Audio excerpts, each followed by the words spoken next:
आप देख रहे हैं NSN ब्लॉग नीलेश सागर निडर के साथ में। और आप लोग को गुड न्यूज़ का पता चली गया है कि हम अब प्रॉपर एडवोकेट बन गए हैं और दिल्ली बार काउंसिल के अंदर हमारा रजिस्ट्रेशन हो चुका है, एनरोलमेंट हो गया है। और आप लोगों ने मुझे इतना प्यार दिया, इतना सम्मान दिया, उसके लिए मैं तहे दिल से आप सभी साथियों की आभारी हूँ, जिन्होंने मुझे इतनी सारी शुभकामनाएं दी फेसबुक के माध्यम से, यूट्यूब के माध्यम से, फ़ोन पर, कॉल पर, मैसेज पर। थैंक यू सो मच, मुझे बहुत अच्छा लगा। और ऐसे ही अपना प्यार और सम्मान अपनी इस दोस्त पर, अपनी बहन पर, अपनी बेटी पर बनाए रखना हमेशा। और सच में मैं खुश हूँ और बहुत ज़्यादा खुश हूँ। एक्चुअली में मैं अपनी एक छोटी सी कहानी, ये मैंने LLB की है 3 साल की, ठीक है ना। मेरे को 3 साल हो गए थे लगातार। तो एक छोटा सा वाकया जो है, जो अपना 3 साल का है, वो बिल्कुल छोटे से कम शब्दों में, छोटी लाइनों में मैं शेयर करना चाहूँगी। आप लोग इस पर थोड़ा सा विचार करना, सोचना ज़रूर, है ना। क्योंकि जो चीज़ें मैंने पढ़ाई के दौरान देखी हैं, आपने भी शायद फेस की होंगी, आपके घर की महिलाओं ने भी शायद फेस की होंगी, है ना। ये बात है 2021 की, 2021 में। मेरा कोई भी मतलब मेरी इच्छा नहीं थी कि मैं एडवोकेट बनूं। मैं दिल से बता रही हूँ। इससे पहले मैंने B.Ed का एंट्रेंस एग्ज़ाम दिया था कानपुर में, और मेरा नंबर भी आ गया था, कॉलेज भी मुझे मिल गया था। और मैंने 1 साल B.Ed की, 1 साल B.Ed करने के बाद में मुझे मजबूरीवश B.Ed छोड़नी पड़ी। B.Ed छोड़ने का कारण जो था वो ये था कि यूपी गवर्नमेंट के पास में रोज़गार नहीं है, और जो पहले से ही जो शिक्षक लगे हुए थे उनको भी नौकरियों से निकाल दिया गया। और लखनऊ के अंदर जो प्रदर्शन हुए, है ना, जो लाठी डंडे चले, वो सब देख करके मैं बड़ी भयभीत हो गई थी, बहुत ज़्यादा। रोज़गार था नहीं, तो मैंने कहा भाई क्या करें। तो मेरे जो सलाहकार थे, मेरे जो दोस्त हैं, मित्र हैं, जो मेरा बहुत अच्छा चाहते हैं, तो उन्होंने मुझे सलाह दी। तो मैंने कहा ठीक है भाई, काम करते हैं, इसमें एडमिशन ले लेते हैं और LLB करते हैं। मैंने LLB के दौरान का जो बहुत सारे लोगों ने मुझे बोला, मेरी जो BA, जो मेरी ग्रेजुएशन थी, वो हुई थी मेरी 2015 में, 2015 में, कि आप अब पढ़ाई क्यों कर रहे हो। मैंने कहा ये कैसा मजाक है। मतलब कि अगर मेरी पढ़ाई में 4-5 साल का गैप हो गया तो मैं पढ़ नहीं सकती। एक लोग ऐसे वाले भी आए जो, मतलब मैं सोचती हूँ कि उन्होंने शादी करके पता नहीं क्या उखाड़ लिया। तो उनका सुझाव ये था कि आपकी उम्र हो गई है, अब शादी क्यों नहीं कर लेती, और शादी करके बच्चे बच्चे पैदा करो, घर बसाओ, ये करो वो करो। तो मैंने कहा जी बिल्कुल। फिर मैंने उनको रिप्लाई किया, जिन लोगों ने मुझसे ये बोला था कि आप शादी करके बच्चे पैदा करो और ये, तो मेरा उनसे कहना ये है, मैं आज उनको जवाब देने लायक हूँ थोड़ी सी, कि भाई आपने शादी करके क्या उखाड़ लिया। आपके बच्चे बिना चड्डी के, बिना बनियान के सड़क पे रुड़ते फिरते हैं, ठीक है। आप अच्छी उनको एजुकेशन नहीं दे सकते, आप उनको अच्छा खाना नहीं खिला सकते, आप उनकी ख्वाहिशें पूरी नहीं कर सकते। क्या फ़ायदा हुआ ऐसी शादी का और ऐसे बच्चे पैदा करने का। आप दूसरों को सलाह दे रहे हैं, बहुत अच्छी बात है, लेकिन पहले वो खुद के ऊपर अप्लाई करके देखिए कि आपने वो चीज़ करके कौन सी सक्सेस हासिल की है। क्या बिना शादी के, बिना बच्चों के इंसान जीवित नहीं रह सकता। चलो ठीक है, मैंने उन लोग को भी साइड में कि भाई ठीक है, मतलब मैं, ऐसा नहीं है कि भाई मेरी इच्छाएं नहीं हैं, मेरी भी इच्छाएं हैं। हर चीज़ की, हर व्यक्ति की, हर इंसान की, हर मतलब पशु की, पक्षी की, सभी की इच्छाएं होती हैं, है ना, कि वो खुश रहे, उनका फैमिली हो, परिवार हो। लेकिन इंसानों की एक अलग कैटेगरी है। कुछ लोग बिना सोचे समझे शादी कर लेते हैं, फिर उसका भुगतान ज़िंदगी भर वो भुगतते हैं। कुछ लोग बिना सोचे समझे बच्चे की प्लानिंग कर लेंगे, बच्चा पैदा कर लेंगे, लेकिन उसकी परवरिश के लिए जो एफर्ट्स देने चाहिए वो नहीं दे पाते हैं, अच्छी एजुकेशन नहीं दे पाते हैं, ठीक है ना। किराए पे मारे मारे घूमते हैं, बच्चों को बसों के अंदर और रिक्शे के अंदर और ऐसे दबोच के घूमते हैं, ठीक है ना।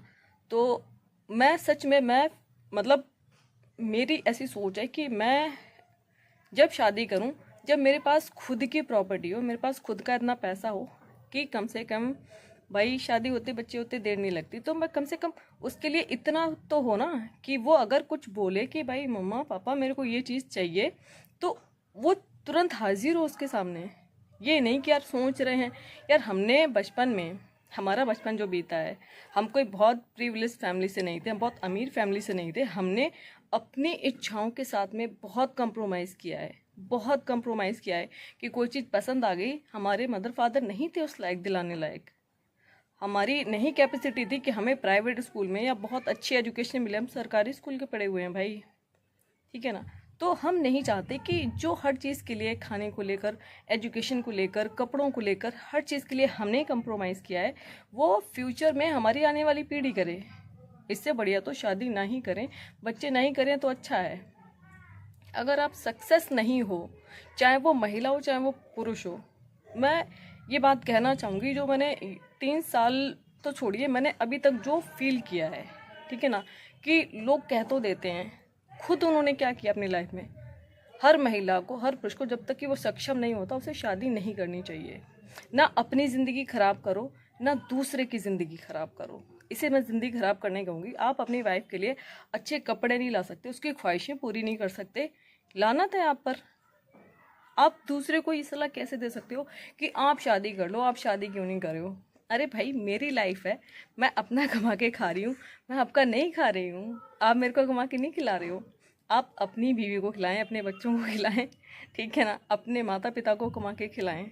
उसके बाद में दूसरे को सलाह दें कि हाँ भाई मेरे पास 4 व्हीलर है, मेरे पास इतनी संपत्ति है, मेरे माँ बाप ऐश की ज़िंदगी जी रहे हैं, और मेरी वाइफ देखो जो मुँह से बोलते हैं मैं उसको ला कर देता हूँ, ठीक है ना। मेरे बच्चे भूखे नहीं मर रहे हैं, ठीक है ना, वीआईपी स्कूल में पढ़ रहे हैं, बढ़िया लग्जरी लाइफ जी रहे हैं। तब आप दूसरे को सलाह दें कि हाँ भाई आप शादी करा लो। सीरियसली मेरे को बहुत अच्छा लगेगा।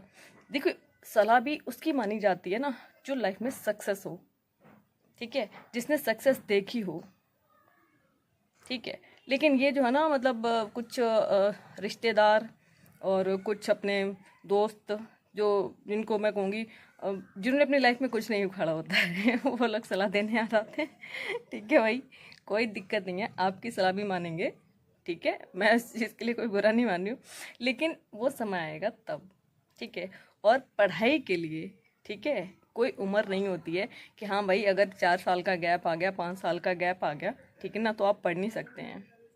अभी जो मेरा एनरोलमेंट हुआ है दिल्ली बार काउंसिल में, BCD bar council of Delhi में, ठीक है ना, तो जिस दिन मेरा एनरोलमेंट हुआ उस दिन वहाँ पर 2 सीनियर सिटीज़न जिनकी उम्र 60 साल से ऊपर हो चुकी है, जो अपनी जॉब से रिटायर हुए हैं, एक तो इनकम टैक्स में थे सर, और एक पता नहीं किस में थे, गवर्नमेंट जॉब में, दोनों लोग रिटायर हो करके उन्होंने LLB की। LLB करने के बाद में अब उन्होंने 60 साल की, मतलब 63-64 साल उम्र हो गई हुई उनकी लगभग, ठीक है। अब उन्होंने अपना दिल्ली बार काउंसिल में इनरोलमेंट, प्रॉपर एडवोकेट बने हैं वो। अब एक बात सोचिए, हमारे लोग क्या करते हैं, अरे भैया 50 साल के हो गए, इनके पैरों में दर्द हो गया है, ये दुख गए, इनसे काम नहीं होता, बस पेंशन पे जिंदा है। और एक ये लोग हैं, इनकी सोच देखिए कि भाई उन्होंने गवर्नमेंट नौकरी से रिटायर होकर के फिर पढ़ाई की, और अभी भी खाली नहीं बैठेंगे, अभी भी वो कमाएंगे। किसके लिए कमा रहे हैं भाई 65 साल की उम्र में वो, और क्यों कमा रहे हैं? तो हमारे लोगों को ना कि एक दूसरे के टांग खींचने की बजाय एक दूसरे को सपोर्ट करना सीखो। आपको ये बोलने की बजाय कि भाई आप इस उम्र में पढ़ रही हो, या क्यों पढ़ रही हो, या शादी क्यों नहीं कर रही हो, भाई सलाह देना बहुत आसान है, बहुत आसान। 2 इंच की आपकी ज़ुबान है, उठा के चला दो। लेकिन अगर आप सलाह कीजिए, सामने वाले की मदद करेंगे ना, तो ज़्यादा अच्छा होगा। आपके आसपास में, आपके फैमिली में, आपके परिवार में जो आपकी बहन हैं, बेटियां हैं, उनको पढ़ाइए, लिखाइए, आगे बढ़ाइए, ठीक है, ताकि वो दूसरे के पैसे की, किसी की मोहताज ना रहें, उनके बच्चे किसी के पैसे के मोहताज ना रहें। किसी के पैसे से मेरा मतलब ये नहीं है कि वो अपने हस्बैंड या किसी, मतलब किसी का मतलब ये है कि मान लो कोई दुर्घटना हो गई उनके हस्बैंड के साथ में, या मान लो आपके साथ में कोई दुर्घटना हो गई, तो आपकी पत्नी किसका मुंह देखेगी, आपके बच्चे किसका मुंह देखेंगे, या आपके बहन के बच्चे या आपके बेटी के बच्चे किसका मुंह देखेंगे?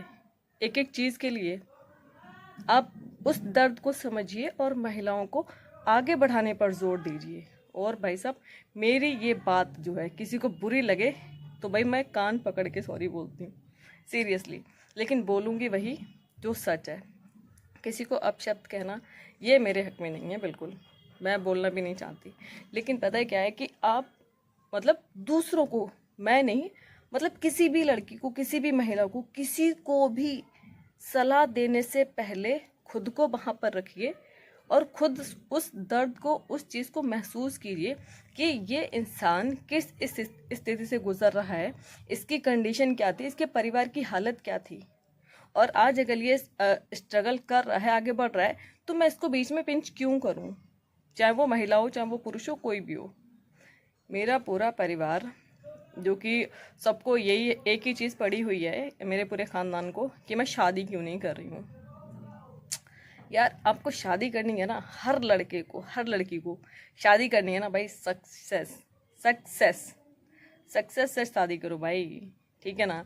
लड़का लड़की भाई, आपके पास पैसा है ना, आपके पास पावर है ना, दुनिया भर की लड़कियां आपके आगे पीछे घूमेंगी, एक से एक बढ़िया लड़की, ठीक है ना। और लड़कियों के लिए भी कि भाई दुनिया भर के लड़के, आप जिस लड़के पे बोल दोगे ना कि भाई मेरे तो भाई नहीं, कि मेरे को आप पसंद हो, आपसे शादी करनी है, लेकिन आप सक्सेस होगी ना, तभी वो एक्सेप्ट करेगा। ये नहीं है कि भाई आप लाली लिपस्टिक ला के घूम रहे हो, पूरा मेकअप कर रखा है, ठीक है ना, छपरी बन के, लेकिन आपकी एजुकेशन ज़ीरो है, आपके पास में कोई रोज़गार नहीं है, कोई बिजनेस नहीं है। वो प्यार जो होता है ना, वो सिर्फ कुछ टाइम का होता है, साल 2 साल। प्यार किसी को खाने को नहीं देता है, ठीक है ना। आपको तब भी खुद ही कमा के खाना है। तो इसलिए पहले सक्सेस हो, बाद में प्यार करो, शादी करो, जो करना है बाद में करो। सक्सेस से बड़ा मतलब कुछ है ही नहीं लाइफ के अंदर।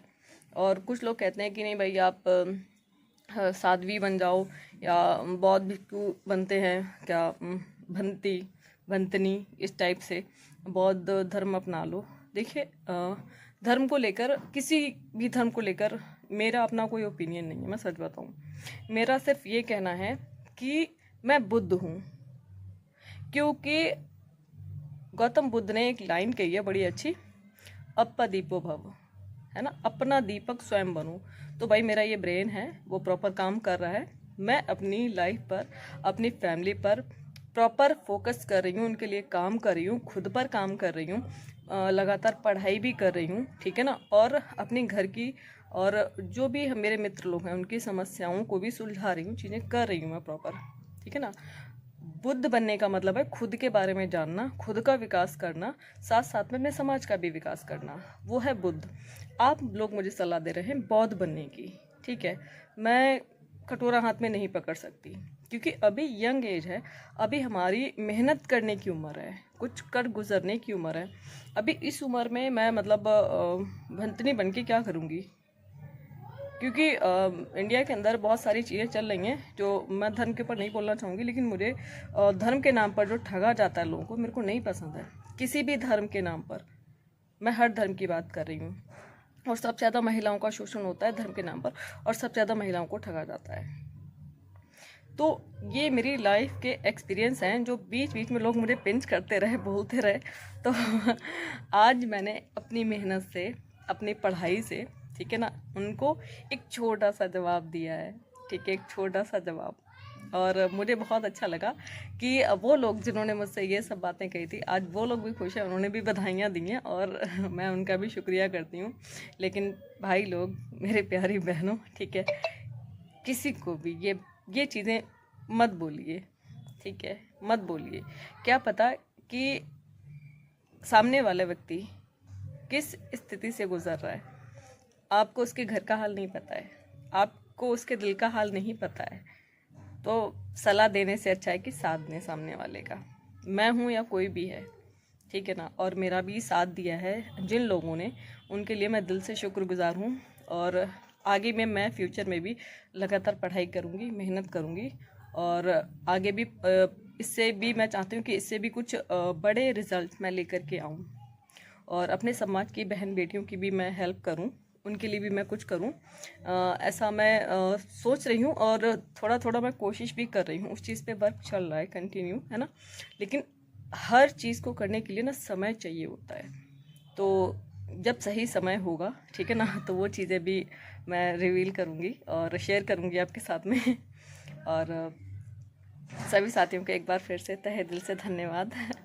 आपने अपनी बहन को, अपनी दोस्त को इतना प्यार दिया। थैंक यू सो मच दिल से।